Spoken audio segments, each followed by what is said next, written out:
El Hadji Cissé spent Friday sending hundreds of tweets as riots erupted in Senegal's capital Dakar. In one, he warned his followers that security forces were firing live rounds at protesters. Hours later, the 26-year-old was shot and killed. His death was one of at least 16 in Senegal's deadliest unrest in decades. His younger brother, Djimbala Ba, described Cissé as a good patriot. If I say good patriot, I mean a good Senegalese. He was a good Senegalese who knew his rights and demonstrated them on the networks.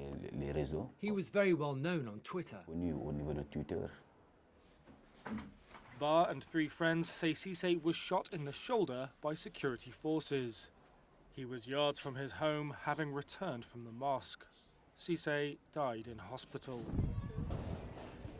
Security forces deny firing on protesters or using excessive force. But Cissé's Twitter profile that day serves as a mirror to the chaos and anger unleashed outside the walls of his compound. In some posts, he railed against a partial internet shutdown. In another, he offered first aid tips. Ba says Cissé was also helping on the ground as tear gas filled the streets.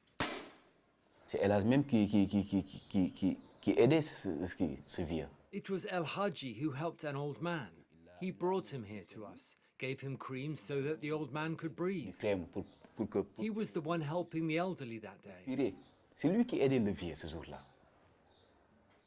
Senegal's protests erupted after opposition leader Ousmane Sonko was handed a 2-year jail sentence.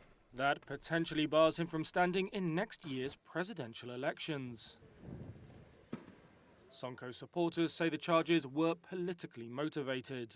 They accuse President Macky Sall of seeking to sideline his opponents as well as failing to improve living standards or provide jobs. Thousands have taken to the streets. Cars and buildings have been set ablaze, supermarkets and gas stations ransacked, rocks hurled at security forces. Police have responded with tear gas and what rights groups described as excessive force. The government says 500 people have been arrested. Last week, Sall launched a national dialogue aimed at calming tensions. 2 nights after Cissé died, thousands of Senegalese Sufis gathered at a beachside mosque. They prayed through the night for peace in the country and justice for the victims. Ba stayed at home, struggling with the hole left by Cissé's death. His brother is someone he would spend all day with. It's impossible for me, he says. It's impossible to forget.